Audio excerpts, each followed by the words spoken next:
They hate when you elevate. They stacking up losses, I'm handing them out, yeah, I had to go delegate.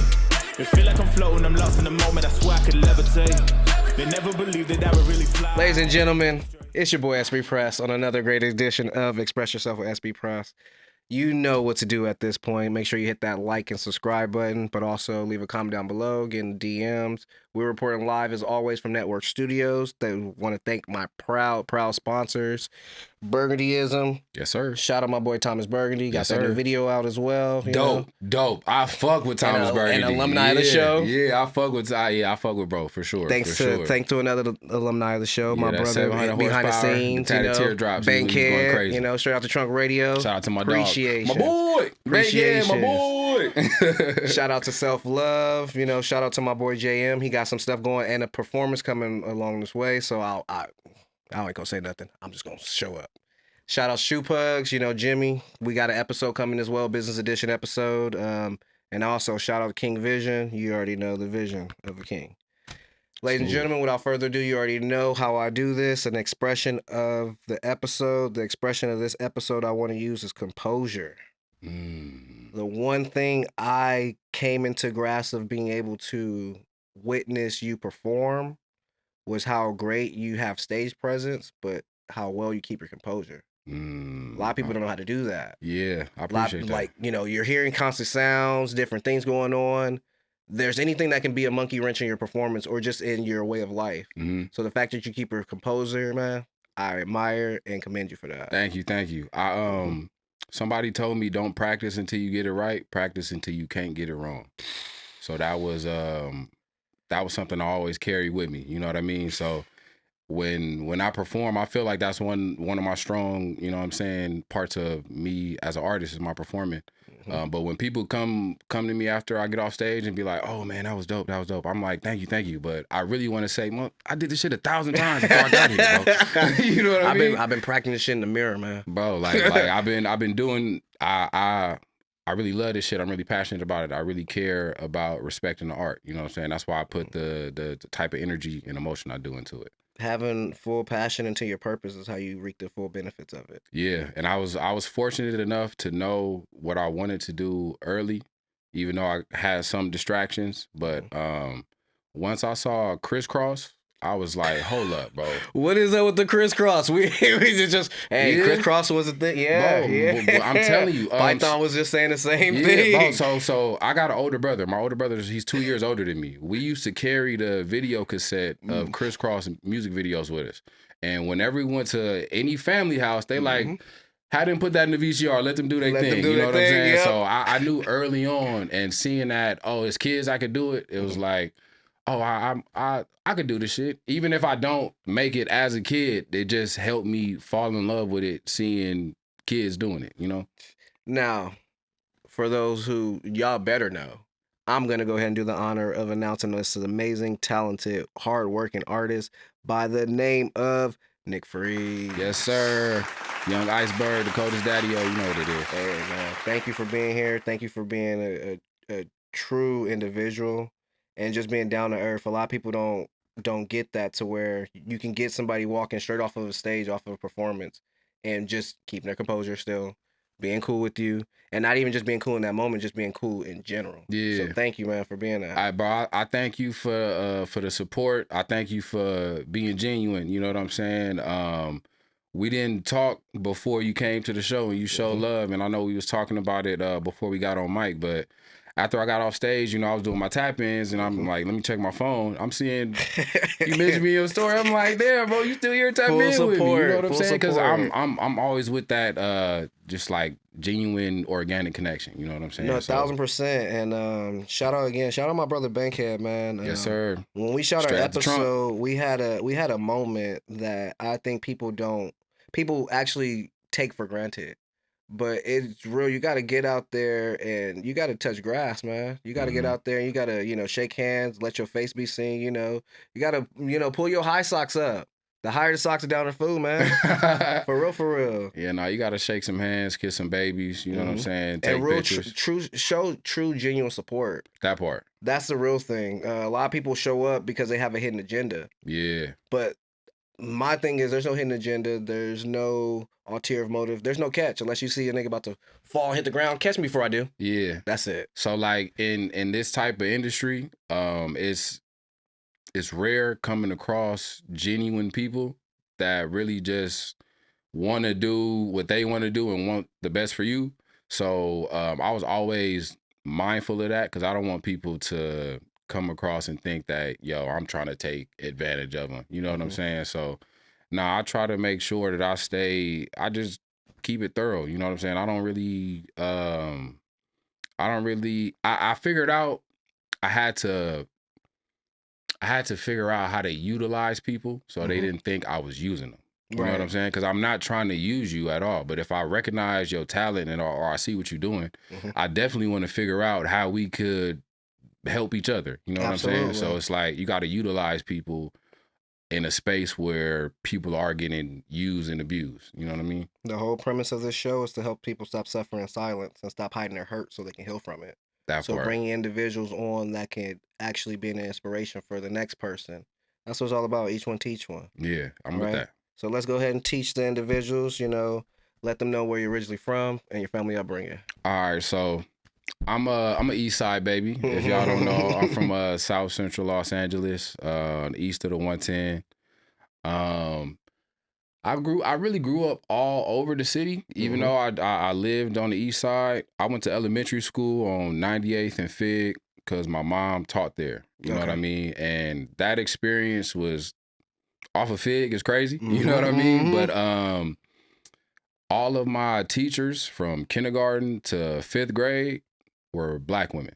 Okay. So that's how I grew up being educated by Black women. I grew up being taught, disciplined by Black women. So that's why I'ma always have love and the utmost respect for the people who made me who I am. You know what I mean? My dad worked at the airport. Okay. So I went to middle school at Overwright.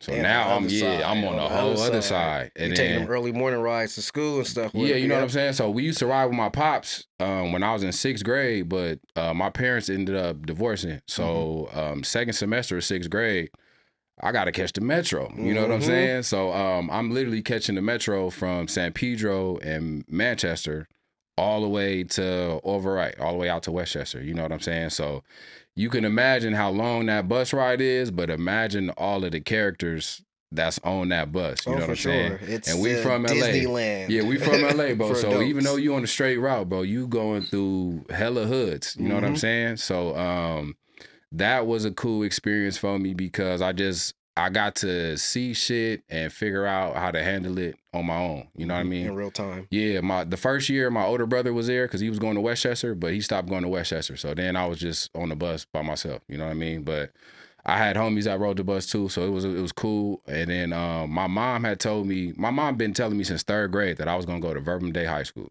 You know what I mean? Real Easty, next to the Nickersons. You know what I'm saying? Yeah. So I had no choice of where I was going to high school, but going to Verb, it was a crazy experience because it's a small school. It's community. Everybody knows everybody.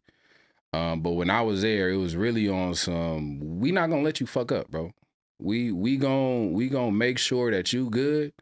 And if you fuck up, it's because you want to fuck up. It's not because we didn't try to help you. You know what I mean? The structure and foundation will be there. Exactly. Whatever you do past that is on you. Exactly. So we had a corporate work study program there. Okay. So one day out of the week, we would have an actual job. Like we would go to, you feel me? Go That's to the crazy. office. I had that in high school. It's called retail sales. Okay. And for like half of the semester, you actually had to go and volunteer at places.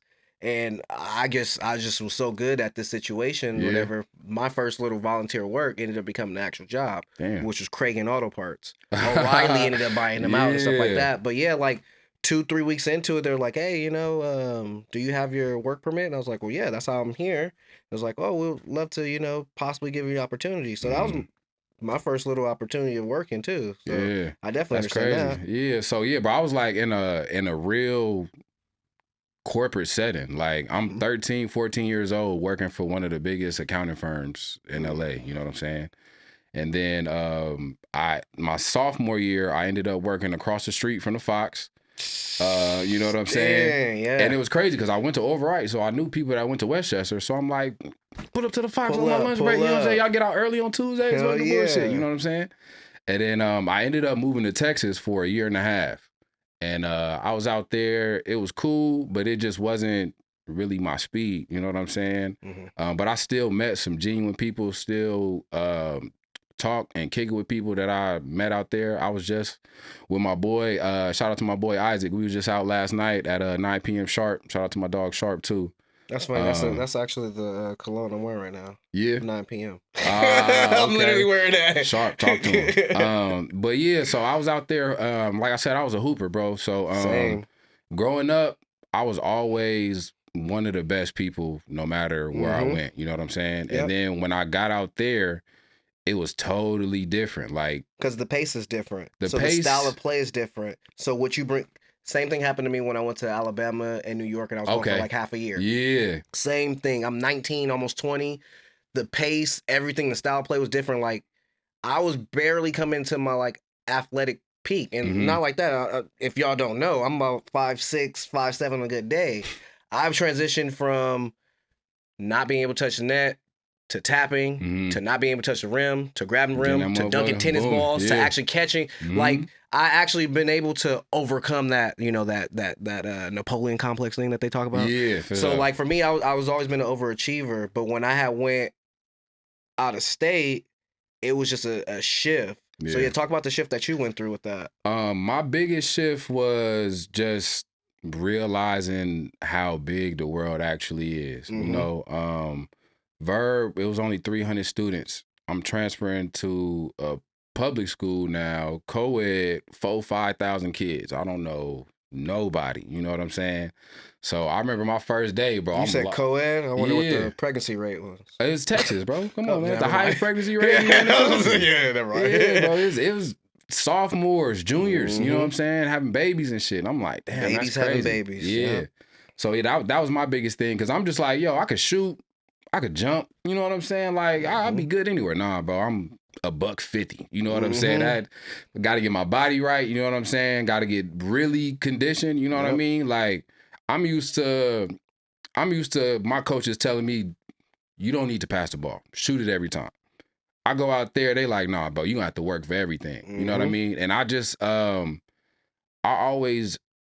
just never been a quitter. You know what I'm saying? So it's like, no matter how hard that shit was, no matter how much I had to go through to earn my tick, I wasn't gonna fucking quit at the end of the day. You know what I'm saying? That's just how I looked at shit, you know? But I had some family shit going on, and I knew I really wanted to come back and graduate with the homies, like just celebrate whatever our fucking next step in life was gonna be. Right. So I ended up moving back to Verb my senior year, graduated, went to Minnesota for college. Damn. You feel me? Big difference, but they was handing that back. You know what I'm saying? So talk about Timberwolf. yeah. No, it's crazy out there.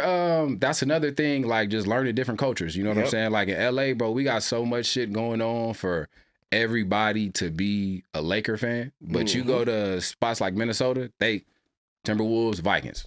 Fuck what you talking about? You know what I'm saying? Nothing more, nothing less. So, but we have a mixture of so many people from different places. So you'll have it's a like melting pot. a person like me who basketball team, Lakers, baseball team, Yankees, football team, Saints. And then everybody asks like, why? Dad originally from New York, came here, and then just embraced by Compton. Mom's side of the family from New Orleans. And then basketball, I just, took myself. That's what's up. So yeah, bro, my college experience was basically me just trying to figure out who I was as a person, so I can decide who I want to be as an artist. You know what I'm saying? So going through that, you know what I mean, figuring out like I'm on my own. Even though I got some homies out here, it's just, you know what I'm saying, if it get down to the nitty gritty, it's just me. You know what I mean? So I got to figure out who I am in these certain situations. If shit pop off, you know what I'm saying? Even if I'm dolo out here, like how am I gonna handle it? So just learning who I wanted to be or who I was as a person helped shape where I wanted to go as an artist. And then when I finally moved back and, you know what I'm saying, got all my shit in order, you know what I'm saying, got a job, got a car, figured out how to live, I was like, yeah, I could put everything into the art now. Now, you said shape and mode. What were some of the early sounds and artists that shaped and mode the sound and artistry that we hear from you today? Oh, man, this is going to sound hilarious, but Will Smith, Okay, was my getting jiggy favorite with rapper. it. Getting jiggy with it. Yeah, not the Fresh Prince. I'm talking about Will Smith, Yeah. Millennium, Big Willie style. Yes. Will Smith was a big influence early on because my parents wouldn't let me listen to rap with cussing in it. You know what I'm saying? So Understood. that's how I got into that. But He had the CDs from Target. You know, Yeah. the clean versions. but honestly, the first rapper the first rappers that I tried to start sounding like when I was really starting to pen was Chameleonaire and Bone Thugs and Harmony. Wow, Chameleonaire. That's incredible. Bro, yeah, Incredible. Nobody would expect that. You know what I'm saying? But I'm attention, Hannah, get your shine. Come on, Yeah, that was the one before Riding Dirty. I know. Yeah, exactly. Hold That's on, why when you said Chameleonaire, I was like, yeah. I know which sound because so getting to hoops in high school, I was in control of the music for our warm-ups and stuff. The music came out. So at that time, Chameleonaire came out. So the warm-up song was Chameleonaire. And it led into some other stuff, you know. We had some Joel Santana and all that. But yeah, that's very ironic that you said Chameleonaire because that was a pivotal individual for me in high school as well when he first dropped. Yeah, but before basketball games, bro, I used to listen to Michael Jackson.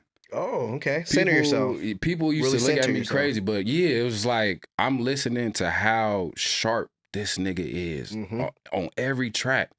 You know what I'm saying? And I'm like, I'm trying to focus because I need to be that sharp. You know what I'm saying? Like, I'm not mad at people playing hype shit. I'm with the hype shit too. But when I really need to focus, I gotta focus on something that's also focused. So Mike was easy for me. I call it just tuning out and zoning in. Yeah. So you tune out all the outside noise and you just zone into one specific thing, and that actually opens up everything for you. Yeah, because part. I'm kind of the same way too. Like a lot of people who see my content, y'all probably see all the music that I post and everything, and it's like more upbeat, up tempo. But I got an R&B bag that I don't think anybody's fucking with. Yeah. And then I got some, I got some other stuff too. I'll give you some Jay-Z, Linkin Park. I'll give you some stuff. But also at the same time, it's just there's certain musics that actually allows me to zone in and just cancel out all the outside noise. So I definitely understand where you're coming from. And I was able to go through. I went through a lot of phases. I've always been a fan of music, no matter the genre. You know what I'm saying? So I had a boom bap phase. I had a super West Coast phase because my uncle is Player Ham from the Penthouse Players Clique. Okay. With Quick, Sugar Free. Came up with Easy. You know Shout what I'm out saying? to Big Homie Quick. Yeah. So when I always knew who he was, but when it really registered to me, it was like, okay, if I'm gonna do this shit, I really gotta respect it because this is my lineage. This is where I come from. And at the same time, he definitely gonna let me know, hey, nephew, that shit is weak. I'm glad you're understanding the importance of the impact when it comes to the music that you make, because literally that's taking my next question already. But what do you feel like your sound contributes to the state of hip hop?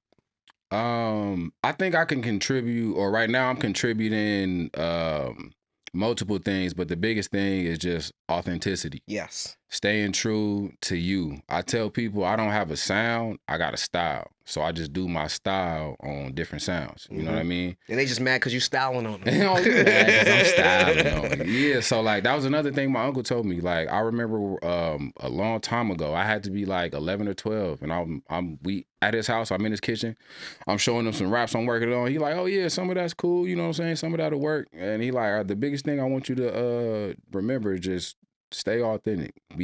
Just be true to you. You know what I'm saying? You don't got to be nobody else but you. So I always carried that with me. You know what I'm saying? So that's why I'm so comfortable in my own skin. That's why I'm comfortable alone or around a group of people, because I'm just gonna be me in whatever space. I say I'm a logical and emotional person, so I can connect with anybody. Hey, that's real though. That's duality, and you gotta understand that life is bigger than just being a singular thing. You know what I'm saying? So like, that's another thing that I've been trying to accept is just duality in life. You know what I'm saying? It's cool to be this and that at the same time when it's appropriate. You know? And you're not trying. You're not trying. We taking that out of the vocabulary. We're working towards. We're in the process of trying to state yeah, of mind, okay. doing state of action. So keep doing. Affirmations, I get it. And Yeah, with that being said, what you've been doing has been incredible. thank you. But can you talk about a time to where music probably wasn't giving you what you were giving it, and you probably thought about stepping away? And how did you persevere over that moment in time? So I never, I can't say that I ever thought about stepping away, but there were times where I didn't know what I was gonna do next. You Mhm. know, I didn't know what was happening, you know. I'm trying to think of the toughest time was probably COVID. You know what I'm saying? Yeah. Like just that uncertainty of, bro, we don't know what's about to happen. Right. You know, I would say it was very hard trying to stay creative, just stay positive and upbeat. You know what I'm saying? Kobe had just died. You feel me? Fucked me all the way up. You know what I'm saying? It still fucks me up. Yeah, like I'm a hooper, bro, and I really love the sport of basketball. And Kobe allowed me to love the game. You know, like obviously we watched Jordan and shit, but I'm not Michael Jordan, bro. I don't got no 40-inch vertical. I knew I couldn't do what he was doing, but seeing Kobe put in the work to get better, that really helped me fall in love with basketball. So his passing was tough for sure, and that started 2020 off. I'm trying to think what else happened in 2020. COVID, we lost Chadwick in 2020. You know what I'm saying? Like forever. You know. But that was probably the toughest time, just trying to stay creative in that moment of uncertainty and not knowing what was gonna happen. Also having writer's block because of all these external forces and shit that's out of our control. But I always knew that this is what I wanted to do. So I tried to keep myself around spaces that would keep me inspired. I tried to keep myself around people that would keep me inspired. Shout out to my dog, Griff Tyler, because that's when him and my dog, PJ, that's right before they got on Sweet Life. Yeah. With Issa.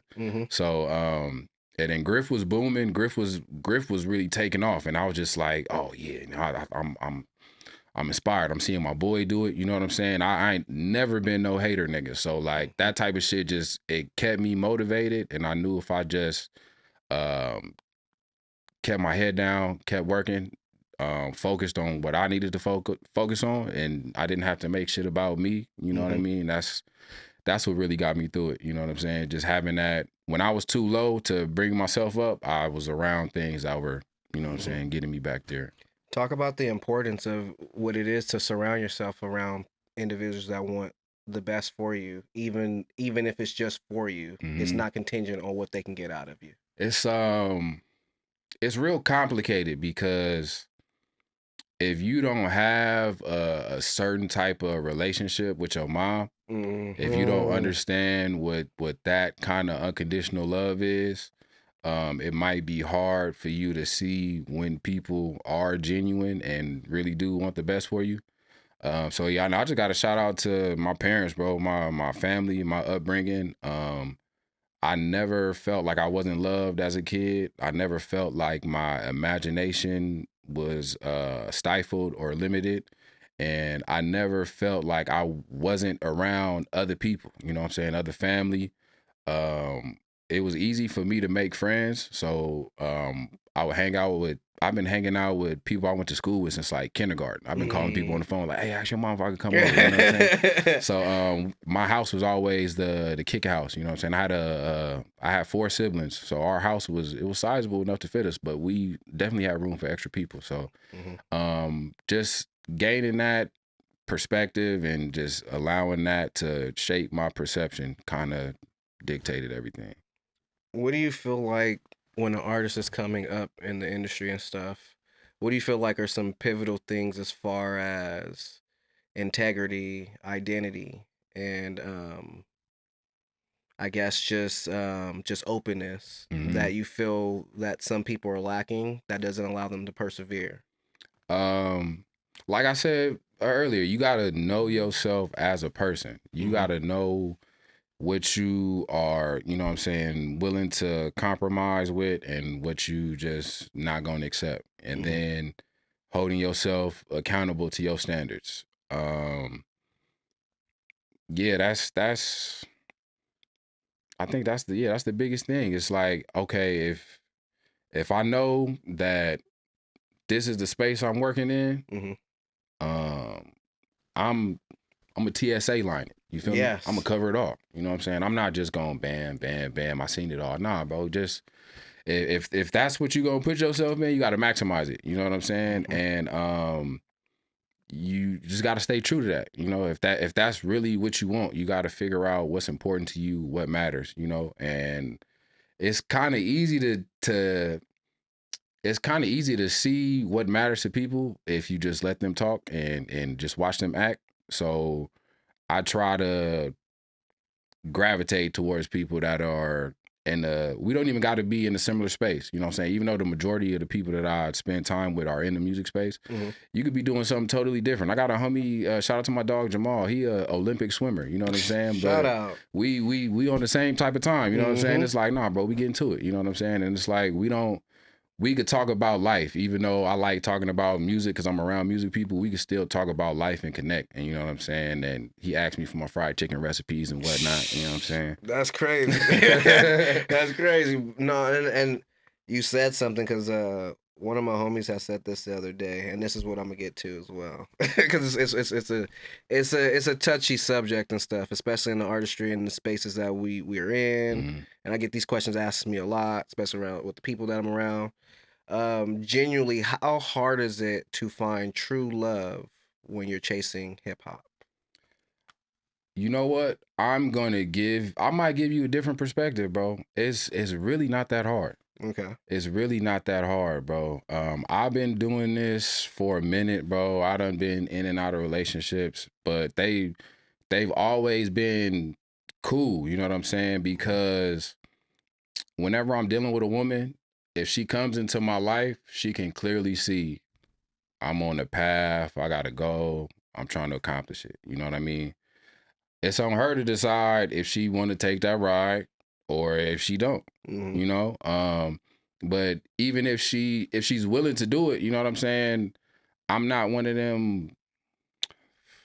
I'm really just doing this shit because I love it. You know what I'm saying? Right. I'm not trying to be the most poppin'est nigga. You know, I'm not trying to be in the club, you know, bottles and bitches. Nah, bro. I love creating. I love art. You know what I mean? So it ain't really that hard if you doing it for the right reasons. And then you not dragging people along. You know what I'm saying? You got to treat people right too. It's Communication, people. Yeah, but everything. And accountability. Intentionality.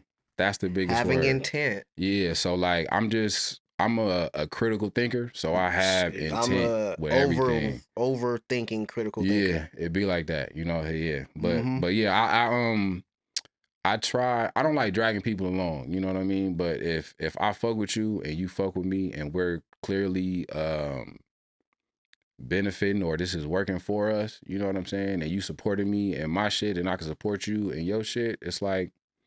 It's not really that hard. You just got to be intentional about it. Some niggas just want to fuck bitches. And it's like, bro, you could do that, bro, but it's going to be a problem if you're trying to lead a girl on and you doing that. Like, if that's all you're doing, then you have no structure to lead them. Exactly. You have no structure to actually, or discipline to lead yourself. Exactly. So I get questions all the time like, oh, what's it like dating in LA? I'm like, bro, this shit is not hard at all. It's easy. Well, speak for yourself, man. Well, no, this is the thing. I'm a big sucker for love. But that's the thing. Trying to date multiple people in LA is different. So no, difficult. I will initiate what I want. So if I don't want bullshit, I don't want games and all that stuff, that's not what I initiate. I initiate loyalty, honesty, patience, accountability from day one, and I give 110. If it drops from there, that's because there's a cost to the effect. Gotcha. And so for me, it's like, no, I'm going to show up correct, because I feel like if the person doesn't show up correct, don't let them come at all. So my focus is on my craft for a reason. I don't have time to play, and if I step into that world and I feel like someone's playing or taking advantage of the one thing neither one of us can get back, which is time, then I'm going to utilize my time and recenter my focus on what it should be. Yeah, no, it's like magnets. You know what I'm saying? If you bring two magnets close to each other, they either gonna push the motherfucker away. You know what I'm saying? And when you intentional with that that intentionality is your magnetic force. You know what I'm saying? So it's either going to bring people in that's supposed to be there, or push people away that ain't. Or you have that catch-22 situation where there's people that self-sabotage because that's a big they've thing been too. through so much bad to where you can be that ray of light, and because they've never seen it before, right? Shout out. You can be that ray of light for them, and it because they never seen it, it's blinding, and they don't know how to appreciate it. And that's kind of not beating around the bush. That's kind of what I lean into. I'm a big giver and all that other stuff. So what ends up happening with me in my situation is like, okay, he's probably too safe, or he's too this and it's too that. And it's like I'm just very persistent, consistent, and if a safe zone is not the place where you're cool, you can have chaos elsewhere. I thought people paid extra for comfort and luxury. I thought the whole purpose of the situation was peace. Yeah, I just want peace, no problems. But teach his own. Teach his own. And with that being said, my brother, I have an amazing segment called Blast from the Past, where I curate some things, of your story and have you, talk about them and what these moments you about to pull up some shit? Oh my God, let's do it. Yeah, let's do it, man. It's just what I do. All right, I'm with it. So let's start here. Boom. Woo, let's take them back. Take a way back. I've been grinding for my whole life. Yes, sir. Whole life. Yes, okay, sir. so this was a single off of my first, or not my first. Well, I would say my first full-length project, Infinity, featuring the homie Mook. That's crazy. This song was actually inspired by Nipsey Hussle, Grinding All My Life, if you couldn't tell. That's my boy, Jay Crump. Rest in peace right there to the left of me. So this is a picture from our 5th grade culmination. This was like my ace dog, you know what I'm saying? Yep. And then 2013, right before Thanksgiving, somebody killed him in a mistaken identity. So I was like, damn, man, the longest person that I've known is fucking gone. You know what I'm saying? So I was fucked up around that time. And then I don't know why when I was making the song, I'm saying whole life. I'm like, I really knew that nigga my whole life. You know what I'm saying? So that's how the cover came to be. You know what I'm saying? But yeah, that's Young Freeze. You know what I'm saying? No braids, no beard, all ears. You know what I'm saying? All ears for sure. That's on 98th and Fig though, man. Shout out Baird Elementary, man. Yep, I definitely did some research on this one. I was like, okay, let me hear what he got to say about good it. looking. Well, I appreciate it. No, I appreciate you. Yeah. Oh, we got some going. Yeah, I'm with it. All right, so I feel because I've been able to be on the other side of this, I need to know what it feels like to be on your side of this. Okay, so this is in Minnesota. So like I said, I went to college in Minnesota. A couple years ago, I went back. I ain't gonna say a couple. This shit was a long time ago, like 2017. You see, I ain't got no hair. Yeah. Wave game is going crazy though. I just want to point that out. I grew my hair out so I could give y'all a chance. You already know I'm a wavy one, so yeah, definitely understand. But yeah, so this is in Minneapolis.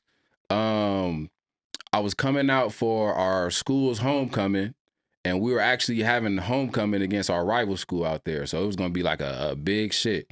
So I'm like, man, fuck it, let's figure something out. You know what I mean? I had some boys out there that was still out there from school, and I had some people that was from there, and I'm like, hey, so try to set something up for me, see what we could do. Made some calls, da-da-da. They like, yeah, we at the Union for the after party. I'm like, all right, cool. How many people y'all think gonna be there? They're like, oh, we got about 500-600. I said, oh yeah, oh yeah, run it. So at this point, I'd already jumped off the stage. You know what I'm saying? The stage is back up here. I'm in the crowd. You know what I'm saying? I was performing a song called Enough. That was like the first song where I was really like, hold up, I might be able to really do this shit, bro. Like, I really put a lot of passion and energy into that song, and seeing people recognize that, and that's why they love the song. That always gave me the energy whenever I performed it. So every time I'll stay on the stage, but I'm ending that motherfucker in the crowd. That's why I had to ask, because I know this song specifically gets you to do this. Oh, yeah. So I was like, okay, what is it like? We as fans know what it feels like to have your artist come into your facility and stuff like that, and they're performing everything like that. But as an artist, what does that feel like to be out there in the crowd with your fans? It's a high that I can't really explain. Like, even just not even before jumping on the crowd. I mean, jumping in the crowd. If I'm on stage, bro, and I can hear people saying the songs, saying the words while I'm on stage, bro, that takes. I'm already gonna give 110, but if I hear that, bro, oh yeah, I'm going 150, bro. I'm going 150. I'm a blackout. You know what I'm saying? It's like, oh, I'm giving y'all the energy, y'all giving it back to me. I have no choice but to elevate my shit. You know what I'm saying? So like that was one of the things I started doing just to interact with the crowd more before I really developed my full stage presence. It was just like, fuck it, man. They hype. I'm jumping down. You know what I'm saying? Didn't do no crowd surfing shit though. You know what I'm saying? I'm not a little nigga, so I didn't think of crowd surfing. That would have been a long night. Yeah, I definitely jumped in the crowd though, man. Shout out to let me see who in here. Shout out to my dog Yasin right here. Shout out to my boy Luke. Who else is in here? That's all I can see right now. No, shout out to my dog Kurt. That's his arm holding up the camera. But that's yeah, man, a lot of love. Oh, we got more. Oh, let's do it. We got more to go. Boom.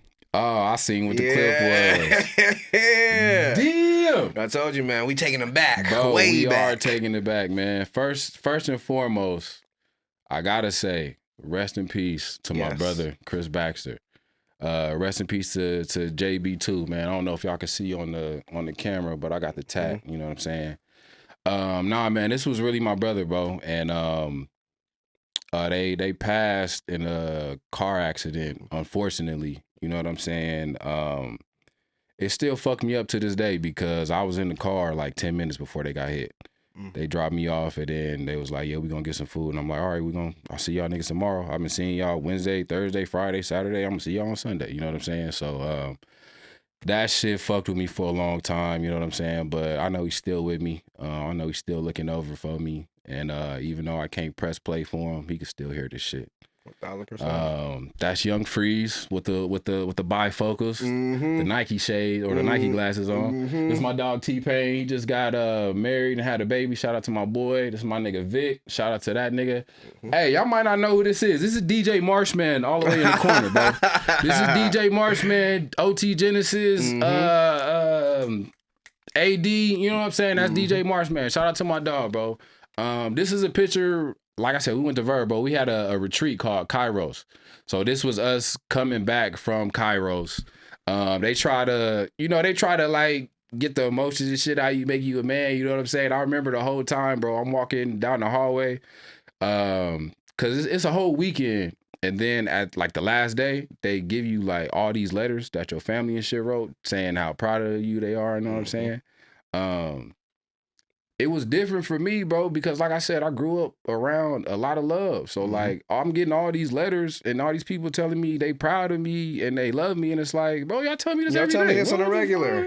So like, I'm like, oh, cool. I don't feel the significance. I get this on a regular. I knew it was a moment, but I'm just like, oh, that's tight that everybody just thought to write me letters. You know what I'm saying? So I'm just like, hey, that's what's up. You feel me? I'm like, hey, everybody, niggas is crying and shit down the hallway. It's a moment. Motherfuckers looking at me like, I'm ugly crying. Like, you got all that, you know. Niggas looking at me like, nigga, what's wrong with you? Why you not crying? I'm like, man, they love me. No disrespect. I know, you know what I'm saying? So yeah, no, that was on the way back from Kairos, man. Shout out to the gang. Shout out to Verb, man. Rest in peace to my dogs, man. No, definitely. You know, I'm just saying, I get love already. Bro, you know, what can I say, man? What can I say? And speaking of love, it's alumni time for the show. I love this moment between. I love this. Oh, yeah. Yeah, man. Shout out to Goldie, man. Shout out to Goldie one more time, man. For sure. Most player plates. Man. Ray Light LA. Yup. Shout out to the community events you just had. You definitely was there. You know? Shout out to Chuck. Shout out to Wise Homie Quan showing love for sure. I need some catfish, Goldie. Talk to me. You already know what I want. I want that mac and cheese and that jerk chicken. Yeah, but so this is a screenshot from the lyric video, but it's a official music video out as well. Song is called When I'm Gone. Just a little background on this song. I've been trying to figure out what I was gonna do with it for a while. You know what I mean?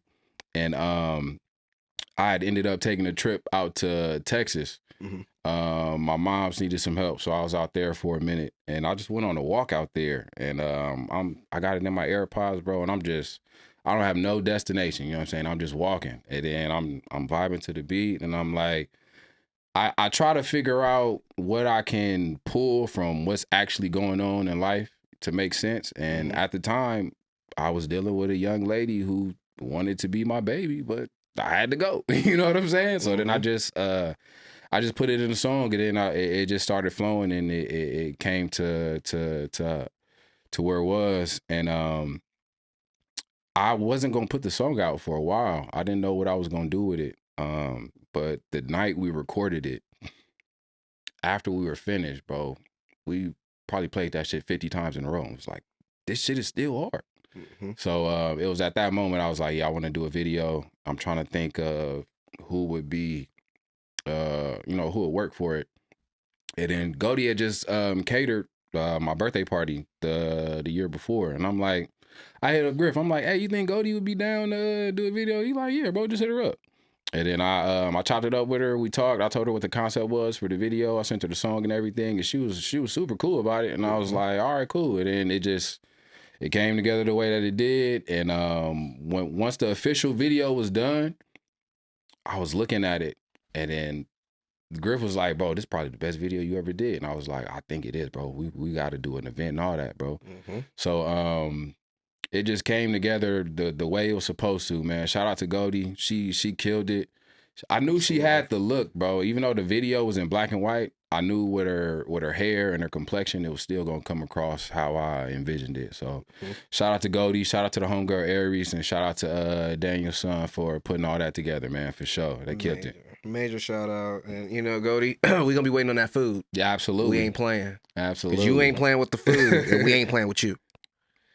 And to another alumni, but a big bro, and I want to say a living legend. Oh yeah, absolutely. Living legend for LA's sure. own. Like when I say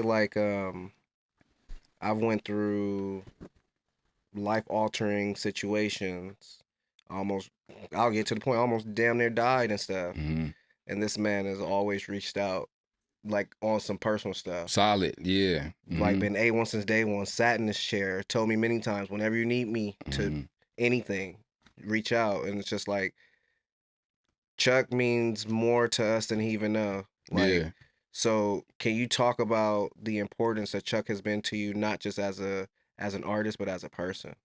I mean, if you are from LA and you was listening to the radio, you know who Chuck Dizzle is. You know that voice. You know what I'm saying? So when I moved back and I knew I wanted to be in that music space, I was trying to figure out, you know what I'm saying, how can I get into positions, or how can I get into them rooms to, rub shoulders with the right people. You know what I'm saying? And homegrown radio was always up there, like how we get connected with homegrown, like we seen them working with Kendrick, TDE, you know what I'm saying, all the people that was bubbling at that time, you know what I'm saying? So it was just like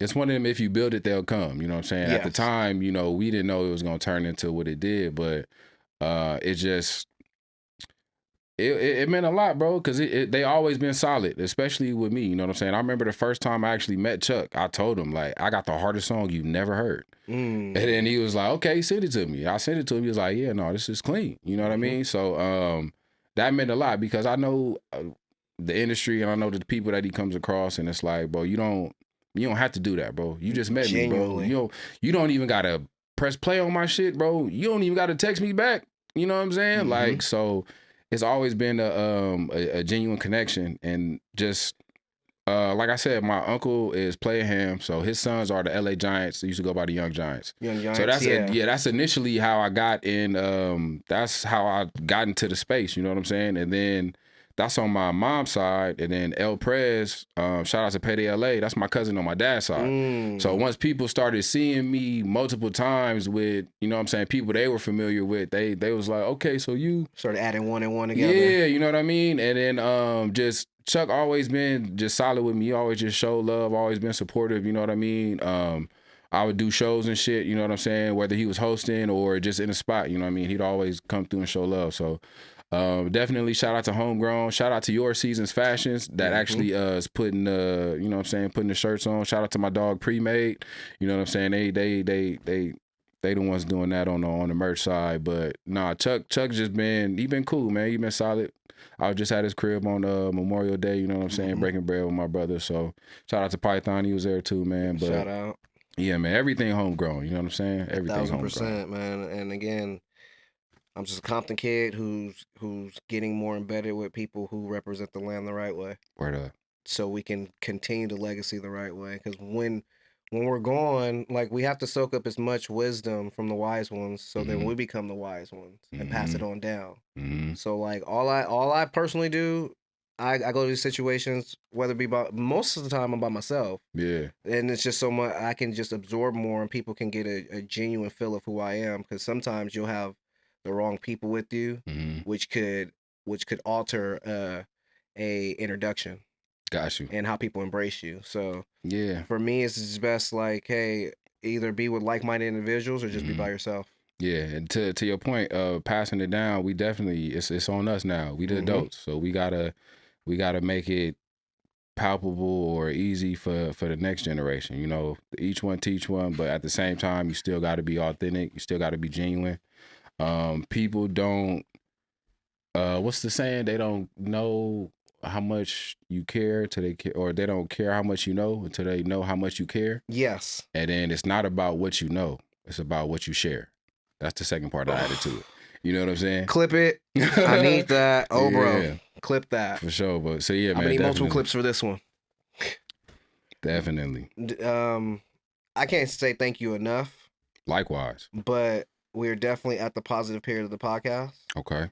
So before I really thank you, I need you to, whether you're speaking to a younger version of yourself or to another person who's suffering silence or hiding their hurt, that they need positivity to persevere over, to be living in their truth. What would you say to that? Let me think. What worked for me was when life wasn't fun, I made the conscious decision to make fun music or feel good music because that's my passion. That's what I'm aiming for. So if I'm aiming for something that feels good, I have to be open to that. And I gotta, if nothing changes, nothing changes. If you in a rut and you don't do shit, you're gonna be stuck in that rut. You know what I'm saying? You gotta just make that conscious decision, bro. I know it's tough, but it really don't take much. You know what I'm saying? You can motivate yourself however you need to motivate yourself, but literally all it takes is getting one foot in front of the other, opening your eyes, looking around, you know what I'm saying? And just not giving up, not quitting. You feel me? Shout out to Nip, rest in peace. But I didn't do nothing different, bro. I just didn't quit, you know? And it's like, if you know this is what you want or whatever it is that you want, if you got that drive, just always have that in mind to motivate you. You know what I'm saying? I don't have no wife. I don't have no kids. So I just use my passion to motivate me. Some people use their family, you know what I'm saying? Some people use, you know, whatever. But you just got to figure out what really matters to you and just focus on that shit, man. Fuck the bullshit, bro. I heard that because I'm all about that. Block out all the negativity so you can push out nothing but positivity. Bro, that's we got enough shit. Dark corners and dark individuals and stuff, and coining it again. We need to be rays of light, you know, not just for ourselves, but for other people. Each one teach one. So I'm really big on, if my positivity could ignite in someone else to go further than that, then that's what we're here for. It's not about changing the world. It's about changing one within it. Yeah, bro, because like even as an artist, bro, I never got the chance to meet Michael Jackson. You know what I'm saying? I never chopped it up with Kendrick, but it's like, y'all motherfuckers have no clue the impact that y'all have had on me as an individual. You know what I'm saying? So I realize that it's somebody out there that's probably listening to my shit is not gonna hit me up, but like, bro, this shit is getting them through whatever they need to get through, because it's like, bro, the same shit happened for me. You know what I'm saying? Like, I ain't never met none of these motherfuckers. I ain't never talked to Jay-Z, bro, but it's like, bro, y'all have had an impact on the way I live my life, and I know that it's very possible to do the same. So I got to make sure that I'm promoting the message that I want to get behind so I can impact people positively. You know what I mean? So, and I'm really big in letting your full self bleed out into your profession. So my final question for you is, how much of your personal life bleeds out into your music? Oh, all of my music is my personal life. I just make it rhyme. You know, Yeah. if I was can wondering, I say was like, that, dang, is he saying yeah. this just for me? Nah, Nah, that it must be something he's personally going through too. Yeah, Because nah, this is it's life is it's perspective, it's perception, you know, and I try to incorporate that in my music. Um, I'm mad intentional about, you know, what I create. You know, if I want people to relate to my music, I have to speak about relatable things. right. If I want people to sing along with my songs, I have to come up with words and melodies that are catchy enough for them to sing along to. If I want my music to be played outside, I got to make it sound like what's outside. So just that that intentionality allows me to be myself on the track, because I've had a lot of different life experiences. So like the way I create is I usually sit on the music, the actual beats and shit for a little while, vibe out where I want to go with it. But once I figure out a melody and a direction, it's like all I gotta do is pull from life now. You know what I'm saying? I done seen so much shit, I done been through so much shit. It's just like, just make it rhyme. You know what I'm saying? So for the people who may, just be now falling in love with you, your sound, your music, and everything, where can they find you, and what's next to come up? All right, so you can find me on all social media at I am Nick Freeze. You can find me on all streaming services, Nick Freeze. If you want to ask Google, ask Siri, who is Nick Freeze, they'll take it to you. Right now, I got a new EP out. It's called Frozen Over. Let me bada bing, you know what I'm saying? I see that. Frozen Over. This is my smooth summertime for the ladies. You know what I mean? So it's definitely some good vibes on there. Day party vibes, some sexy shit. That's what I'm on right now. But I definitely got some different on the way. You know, I like to keep things similar, but also give that contrast. You know, the quality always gonna be there, so don't worry about that. But definitely tapping into new flows, new bags. Still working with my dog. Shout out to Python. Shout out to D Sharp. Shout out to my dog Keelan. But yeah, I would say just be prepared for a lot of fucking music, because it's already on the way. You know I'm ready. I mean? I cleared a lot of space, so I have enough to download everything. You might need a terabyte or two. You know, I'm gonna get an external hard drive or something, get an extra phone and stuff. Yep, all that. But yeah, man, that's the shit, man. Just stay tuned, man. It's gonna be new Nick Freeze coming soon for a long time.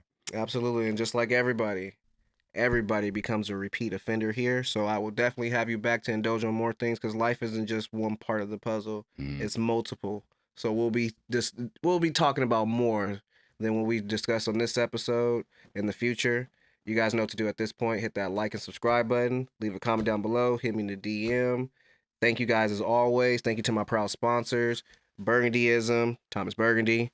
Yes, sir. We got Self Love with my boy JM. Yes, sir. We got Shoe Pugs, my boy Jimmy. Yes, sir. And we got King Vision with my boy Rich, also alumni of the show. Sir.